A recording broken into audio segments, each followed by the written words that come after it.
মন্ত্রী শাহজালাল বলছে আমাকে হ্যান্ডকাপ পরাবেন না, তাহলে একজন আলেমের উপরে কিভাবে অরাই হয়? একজন আলেমকে হেলমেট পরিয়া ঠান্ডা পরে একজন আলেমকে নেওয়া হয়, আর এখন যারা 10টা খুন করে তারা হাতে মেহেদি নিয়ে যায়, ওরা হ্যান্ডকাপ পরবে না কেন? ওদের কালে কি বিচার কি আলাদা? আমাদের কালে কি বিচার আলাদা? আমরা চাই কোনো বৈষম্য থাকবে না বাংলাদেশ, এটাই আমরা চাই। বৈষম্য যেভাবে দূর করা হয়েছে বাংলাদেশে আর যেন কোনো বৈষম্য থাকে না, এটাই আমরা চাই। আর কোন পেসিস আর নতুন করে যেন তৈরি না হয়, এটাই আমরা চাই। যেমন শেখ হাসিনা একটা পেসিস ছিল, রাক্ষস ছিল, শেখ হাসিনার এই জায়গাতে যেমন বাংলাদেশ থেকে ওই জায়গায় ওই টাইমে কোনো দল মত কোনো কিছু ছিল না। আওয়ামী লীগ, বিএনপি, জাতীয় পার্টি, জামাত, চরমনাই সবাই নামছে, কোন দল ছিল না। এখন যদি নতুন করে কেউ আবার পেসিস হতে চায়, ওইও টিকতে পারবে না, বেশি দিন টিকতে পারবে না। হ্যাঁ, করতে পারবে, ওই হয়তো 2-4-5 বছর, 2-4-1 মাস কি 4 মাস 5 মাস ওই থাকতে পারে, গদি কালেক্ট করতে পারবে, ও রাখতে পারবে চেষ্টা করে, কিন্তু বেশি দিন টিকবে না। আমরা চাই যেন বিচার বিভাগে আমরা স্বাধীনতা চাই, এটাই চাই আমরা বিচার বিভাগের স্বাধীনতা চাইতেছি, এটাই আমাদের দাবি আমাদের একটাই, বিচার বিভাগটা স্বাধীনতা হোক। একজন মুচির জন্য যা বিচার, একজন প্রধানমন্ত্রীর জন্য তা বিচার যেন হয়। আমরা শাস্তি চাইতাছি, এখন আমরা ফাঁসি চাই, আমাদের গণসভার দাবি আর ফাঁসি চাইতাছি। কেননা আমাদের মোহাম্মদ সাল্লাল্লাহু আলাইহি সাল্লামকে গালি যারা দিয়েছে তাকে বাংলাদেশ সংবিধান অনুযায়ী অ্যারেস্ট করে তাকে আইনের আওতায় এনে আমাদের মুসলিম ভাই বন্ধুদেরকে খুশি করতেছে না কেন? তাহলে এরা কার বলে তারা এখনো মামলা নিচ্ছে না, এখনো তাকে অ্যারেস্ট করতেছে না? কোম্পানির গেটে এই ফ্যাসিস্ট সরকারের পুলিশেরা যেরকম আচরণ করেছে, এখনো সে আচরণ করতেছে আমাদের নবী প্রেমীদের সাথে। আমাদের এক ভাই প্রতিবাদ করাতে ওনার কপালে পাথর মেরেছে, আরেকজন মুসলিম আমাদের ভাইয়ের নাকে পাথর মেরে আঘাত করেছে সেই কুকীর্তিকারীরা। তাহলে আমরা মুসলিম হিসাবে আমাদের যতক্ষণ পর্যন্ত এই দেহে প্রাণ আছে আমরা লড়বো, যতক্ষণ পর্যন্ত ওকে আমাদের প্রশাসন, পুলিশ, আমাদের সেনাবাহিনী, র্যাবেরা আছে, তারা কোনো পর্যবেক্ষণ নিচ্ছে না, কার্যক্রম করতেছে না। শুধু আমাদের দেশপ্রেমী সেনাবাহিনীরা আমাদেরকে আশ্বস্ত করতেছে। দেখি আমরা যতক্ষণ পর্যন্ত আমাদের নবীজিকে, মোহাম্মদ সাল্লাল্লাহু আলাইহি সাল্লামকে, কুকীর্তিকারীকে আইনের আওতায় না আনা হয় এবং পুলিশ অ্যারেস্ট না করে, ততক্ষণ পর্যন্ত আমাদের মুসলিম তৌহিদি জনতা এখানে বসে থাকবে। যতক্ষণ পর্যন্ত এই প্রশাসন যদি অ্যারেস্ট না করে, ততক্ষণ পর্যন্ত আমাদের এই মুসলিম তৌহিদি জনতা আমরা এখানে অবস্থান করব ইনশাআল্লাহ। আল্লাহু আকবার, নারায়ে তাকবীর, আল্লাহু আকবার, আল কোরআনের আলো, আল হাদিসের আলো, আমরা হলাম নবী সেনা, ভয় করি না বুলেট বোমা। এখানে আপনাদেরও সহযোগিতা কামনা করতেছি। আমাদেরকে ন্যায় বিচার, আমাদের নবীজিকে কুকীর্তি করায় আমাদেরকে ন্যায় বিচার পাওয়ার জন্য আইনি যে পরামর্শ আছে, আমি আপনাদের সিনিয়র সাংবাদিক ভাইদের কাছে জানতে চাই, যেহেতু আমি আইনের ছাত্র না, তাই আপনারা আমাদেরকে সহযোগিতা করবেন কিভাবে আমরা এই আমাদের মোহাম্মদ সাল্লাল্লাহু আলাইহি সাল্লামের কুকীর্তিকারী ওই বেজরমা বেয়াদবটাকে আইনের আওতায় আনতে পারি। নাস্তিক যে দেশে নাস্তিক বেজরমা বেয়াদবটাকে, আল্লাহ রাসূলের একটা হাদিস আমার মনে পড়ে যায়, বুখারী শরীফের আছে সহিহ হাদিস। আল্লাহ রাসূলের উনি বলেছিল, যিনি নবীজিকে গালি দেয় ওরা পিতৃ পরিচয়হীন, পুত্র পরিচয়হীন জারজ সন্তান। এই জারজ সন্তানের বিরুদ্ধে আমাদের বাংলাদেশি সংবিধান অনুযায়ী আইনের আওতায় এনে তাকে দৃষ্টান্তমূলক শাস্তি। তাহলে উনি ভীষণ থেকে বলতেছে, আমাদের আরেক ভাই বলতেছে ও কি করতে পারবে, ও এরকম আমাদের মুসলিম শান্ত মুসলিম সভ্যতাকে ও আরো হেফানোর জন্য চেষ্টা করতেছে, যেন আমরা এখানে কোন একটা কার্যক্রম করি, ভাঙচুরের কার্যক্রম করি, আর আমাদের মুসলিম ভাইদেরকে প্রপাগান্ডা ছাড়িয়ে যেন আমাদেরকে যেন আতঙ্কবাদী হিসাবে দেশদ্রোহী হিসাবে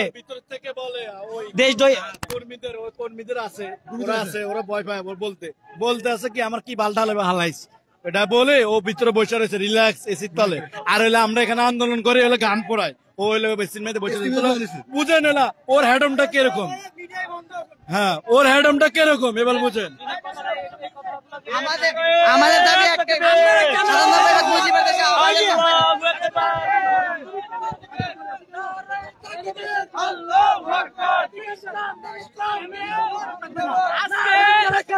ওরে গার্দি রাখছে, বুঝেন আপনি কি বিয়ে বিলো। দুদিন পরে মুসলিমের উপর অবশ্যই বাংলাদেশে হামলা করবো, এই সাহসটা পাইতেছে আস্তে আস্তে। তাই দ্রুত ওরা বার করে দেব, নাহলে সরকার চালু এটা কি করবো আমরা জানি না। যতক্ষণ পর্যন্ত ওর বিচার না করছে রাস্তা আমরা ছাড়বো না, এটাই একটা আবদার। বার করে দেব।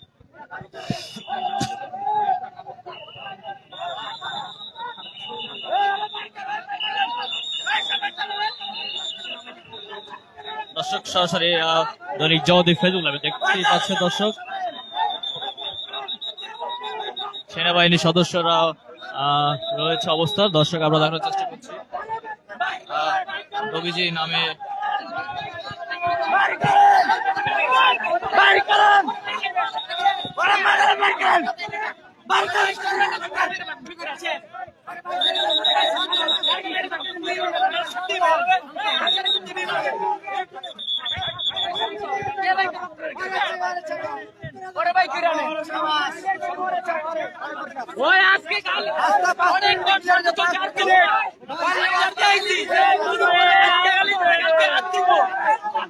কতবার অফিসার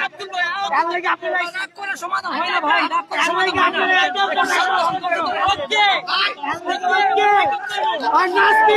ফাঁসি চাই, ফাঁসি চাই।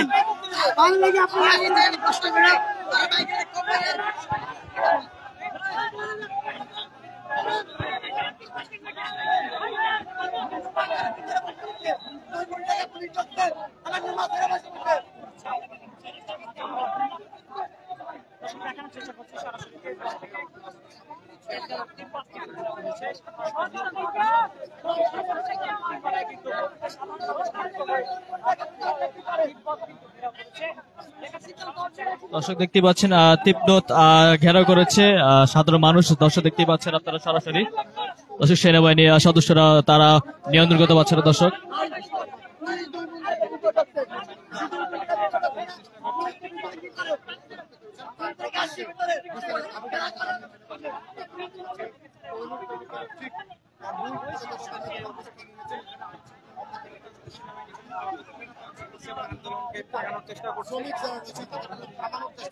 চেষ্টা করি। এই মুহূর্তে কিন্তু উত্তাল হয়ে উঠেছে তিব্বত এলাকার রাজধানী।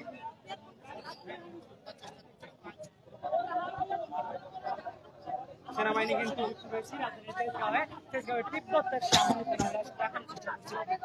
এখানে ঠিক দুপুর থেকে কিন্তু তেজগাঁওয়ের তিব্বতের সামনটা উত্তাল রয়েছে। যেমনটি দেখার চেষ্টা করছে, এখন পর্যন্ত আইন শৃঙ্খলা বাহিনীর কঠোর অবস্থান রয়েছে এবং কি পুলিশ সদস্য, র্যাব সদস্য এবং সেনাবাহিনী সদস্যরা রয়েছেন। কিন্তু দর্শক দেখানোর চেষ্টা করছি মহানবী সাল্লাল্লাহু আলাইহি ওয়াসাল্লামকে নিয়ে কটূক্তি করায় সাধারণ মানুষ কিন্তু ক্ষিপ্ত হয়ে তিব্বত ঘেরাও করেছেন এবং তারা যেমনটি বলেছেন যে যেই ব্যক্তি মহানবী সাল্লাল্লাহু আলাইহি ওয়াসাল্লামকে নিয়ে কটূক্তি করেছে সেই ব্যক্তিকে বহিষ্কার করতে হবে তিব্বত থেকে এবং কি সাথে সাথে আইন শৃঙ্খলা বাহিনীর মাধ্যমে আইনের আওতায় আনে তাকে কিন্তু কঠোর শাস্তির ব্যবস্থা নিশ্চিত করতে হবে এমনটাই দাবি নিয়ে কিন্তু তারা অবস্থান করছে তিব্বতের ঠিক সামনেটায়।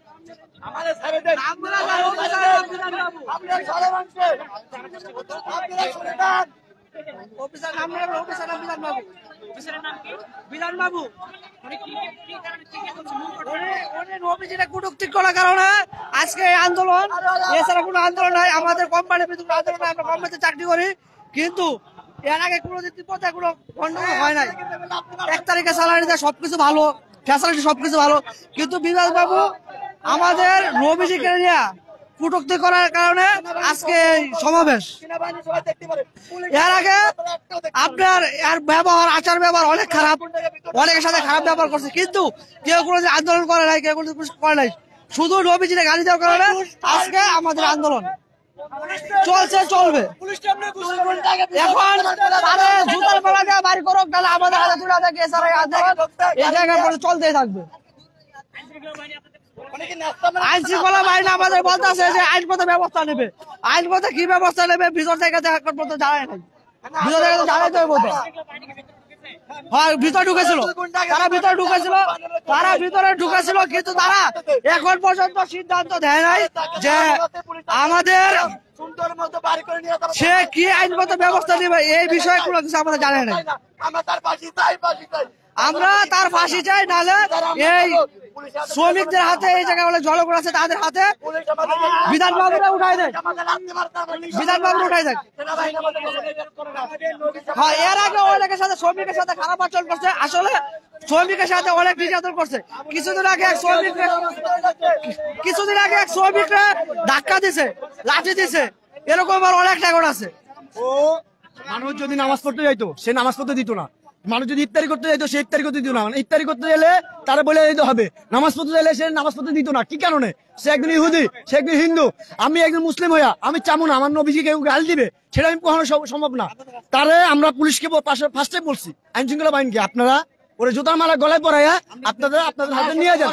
সেটা না বললা দুপুরে 1টা থেকে তারা এই পর্যন্ত আমাদের ওয়েট করে রাখছে। কি কারণে পুলিশের কাজটা করলো? সেনাবাহিনীকে বলছে আমরা সেম কথা, আপনারা ওই জুতার মালা পরাইয়া আপনারা আপনাদের মতো নিয়ে যান পাবলিকের সামনে দিয়া, আমরা কেউ একটা টোকা দেবো না। কিন্তু সে পুলিশ সেনাবাহিনী কোনো কথা আমাদের শুনলো না। কি কারণে? তারা আজকে এই ঘটনাটা বাড়াইছে পুলিশ, অন্য কেউ বাড়ানে, পুলিশ আর সেনাবাহিনী এই ঘটনাটা বাড়াইছে। আমরা মূলত হয়েছে আমাদের মানুষের, আপনি যেমন আমি চাকরি করি, আপনি অফিসার, আমি ওয়ার্কার, আপনার সাথে যদি আমি কোনো অপরাধ করি আপনি আমার একটা গালি দিতে পারেন, আপনি আমাকে একটা খবর দিতে পারেন, কিন্তু আপনি আমার ইসলাম নিয়ে, আমার নবী নিয়ে কোনো কথা বলতে পারেন না। এটা আমি কখনো মেনে নেবো না। উনি আমার নবীকে গালি দিছে, আমার ইসলামকে গালি দিছে, তার জন্য আজকে আমরা সেই আন্দোলন করতেছি, অন্য কোনো কিছু না। উনি অফিসার, একজন একজন অফিসার, সে একজন সাধারণ নিম্ন শ্রেণীর অফিসার। আমি বাংলাদেশ, উনিও বাংলাদেশের নাগরিক, আমিও বাংলাদেশের নাগরিক। উনি নাগরিক হইয়া কেন? আমরা 22 কোটি মুসলমান, 22 কোটি মানুষের ভিতরে ওনারা আছে 5%, ওনারা 5%, ওনারা 5% হিন্দু, আর আমরা 90% মুসলমান, ওনারা 5% হিন্দু, আমরা 95% মুসলমান। তাহলে তারা কেন চেষ্টা করবে? তাদেরকে আমরা কিছু বলি না। তাদের মাদ্রাসা আমরা বাঁচাই, আন্দোলনের মাদ্রাসা আমরা বাঁচাইছি, আমাদের জীবন দেয় মন্দির আমরা বাঁচাইছি, কিন্তু অন্য কেউ বাঁচে না, আমরা বাঁচাইছি মন্দির। তাহলে তারা কেন আমাদের ইসলাম নিয়ে কথা বলবে? আমাদের নবীকে নিয়ে কেন কথা বলবে? সেটা দায়িত্ব কে বিচার করবে? এটার বিচার চাই মালিক। আমরা প্রতিপক্ষকে জানাইছি, প্রতিপক্ষের উদ্যোগী কর্মকর্তারা জানাইছি, ওনারা আমাদের সাথে কথা বলছে। ওনাদেরকে আমরা বলছি আপনারা জুতার মালা গলায় দিয়া সবাই সামনে দিয়া আইন শৃঙ্খলা বাহিনী হাতে তুলে দিবেন, আমরা 10 জন দেখবো, দেখে আমরা চলে যাবো। পিছনে কি বিচার হবে সেটা আমরা জানি না, আইন শৃঙ্খলা কি বিচার করবে সেটা আমরা, আদালত কি বিচার করবে আমরা জানি না। তাহলে আমাদের চোখের দেখা যেটা, যে আপনারা আমাদের সামনে একটা বিচার করছেন, যদি এই বিচারটা আপনারা সাকসেস করেন তাহলে আমরা চলে যাবো। ওনারা আমাদের কোনো কথা দামি দিল না। ওনারা বলে যে জুতার মালা গলায় দিলে পুরো বিশ্বে মানে অপমান হবে, হিন্দুদেরকে জুতার মালা কেন দেবো? তাহলে আমাদের নবীকে কেন গালি দিলে? আমাদের দাবি একটাই, ওনারা জুতার মালা গলায় দিয়া ওরা শৈশবের মধ্যে সবাই সামনে দেখাইয়া ওরা নিয়ে যাক, আর কোনো দাবি নেই, আর কোনো দাবি নেই। আমরা আমরা অফিসের কোনো ক্ষতি করব না, আমরা এখানে চাকরি করি, এটা আমার কর্মস্থান, আমরা আঘাত করব না, আমি এখানে কর্ম করে খেতে হবে। তাই আমরা সুন্দরভাবে বলতেছি, ওকে আপনারা আইন শৃঙ্খলা বাহিনী আছেন, সেনাবাহিনী আছেন, তাদেরকে আমরা সম্মান করি। আপনারা ওরে জুতার মালা গলায় দিয়ে ওরে 10 জনের সামনে সবাই দেখাইয়া, ওরে একটা বড় গাড়ির সামনে দেখাইয়া, গাড়ি উড়ে দেখাইয়া আপনারা ওরাকে নিয়ে যান, এটাই মিডিয়ার সামনে দেখাইয়া আপনারা নিয়ে যান।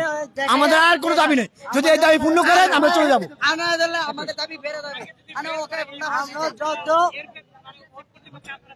যদি আইন শৃঙ্খলা বাহিনী আমাদের দাবি যদি মানে, আমরা তার শরীরে একটা টোকা দেবো না, যে টোকা দিবে তাকে আমরা আইনে হাতে তুলে দেবো। আমাদের কথা, যে টোকা দিবে তাকে আইনে হাতে তুলে দেবো। হ্যাঁ, আইন শৃঙ্খলা বাহিনী তাকে জুতার মালা পরে দিয়ে আমার সমাজের সামনে দিয়ে নিয়ে যাক। যদি তারা কেউ টোকা দেয়, তাকে যে টোকা দিবে তাকে আইন শৃঙ্খলা তুলে আমি নিজে তুলে দেবো। আর কোনো কথা আছে? আমার এখানে শেষ। দর্শক, আমরা কথা বলেছি তার সাথে, এখন পর্যন্ত তীব্র সেনাবাহিনীর সদস্যরা ঘেরাও করেছে। দর্শক, আমরা দেখতে পাচ্ছি।